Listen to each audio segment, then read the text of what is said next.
arriba del 2 y hasta del 4% como Finlandia.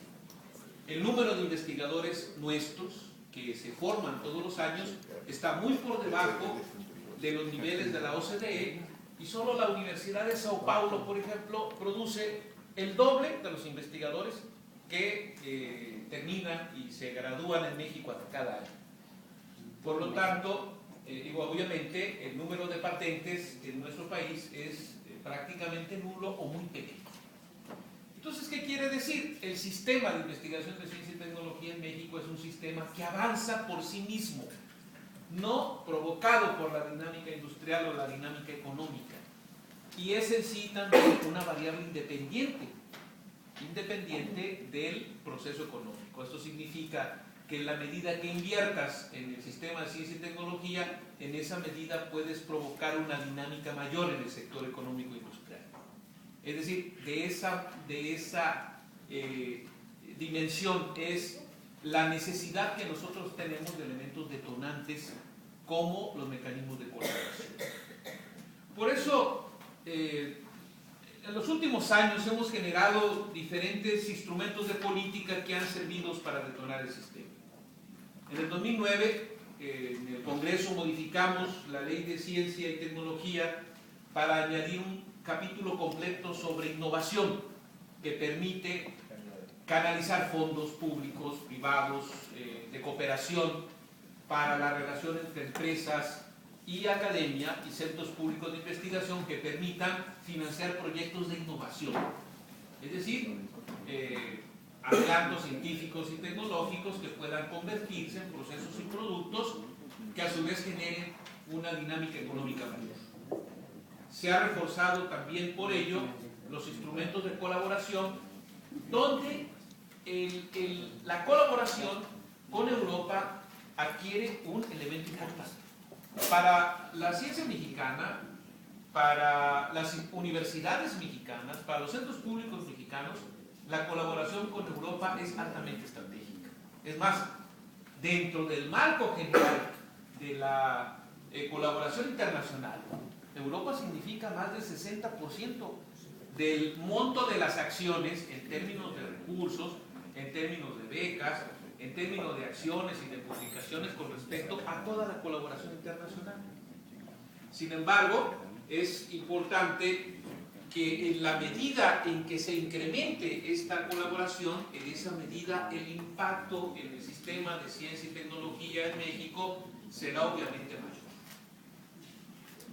Todos los años, de 2007 a 2011, lo comentaba también el diputado Feisas, ha habido un incremento de colaboración a partir de la firma que se dio durante los años 2000 al 2005 y posteriormente la renovación del 2005 al 2010 de los acuerdos de colaboración de aproximadamente 220 millones de euros.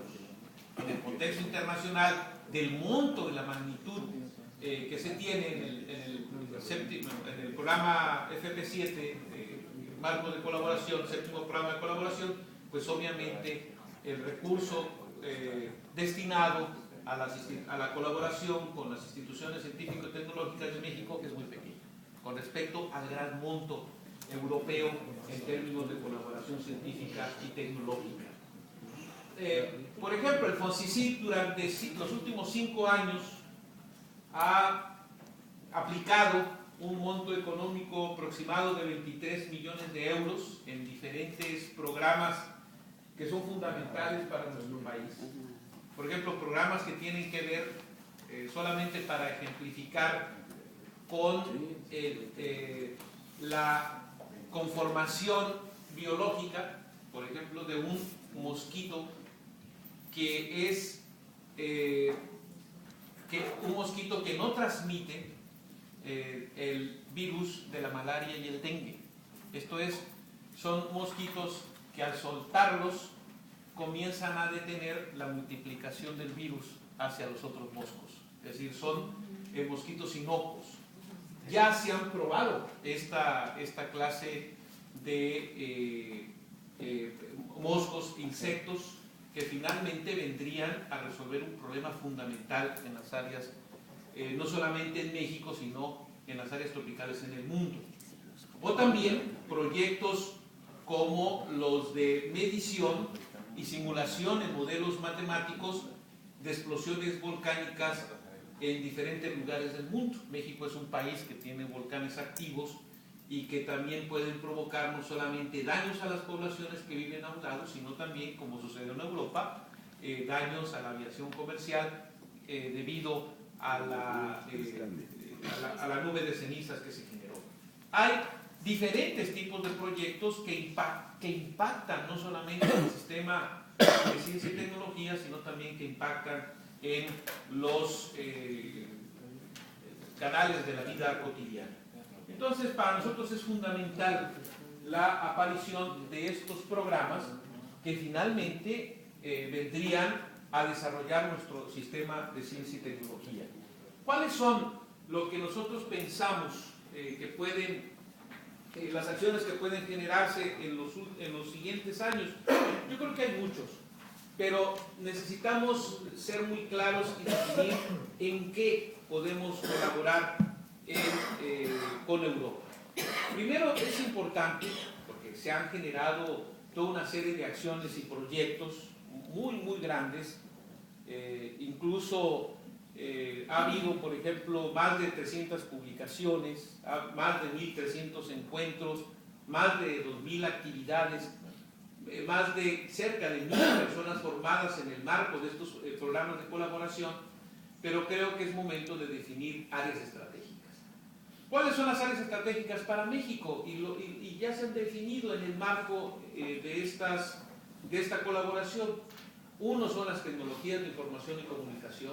Hay muchos programas que tienen que ver con la modelación matemática e informática de problemas, no solamente físicos o de ingeniería, sino también biológicos, como en el caso de los mosquitos. El área de energía, que para nosotros es fundamental y que es importante decirle a nuestros socios europeos que en el área de energía el Congreso mexicano también aprobó que una parte de las ventas de Pemex se destinaran a un fondo para trabajar tecnologías que vinieran a generar energías alternativas. Y de ahí, de ese fondo, hay 10 millones de euros que los mexicanos, nosotros hemos puesto a la consideración de nuestra contraparte europea en algunos de los marcos de colaboración, en este marco de colaboración conjunta. Entonces es fundamental para nosotros ser muy claro de que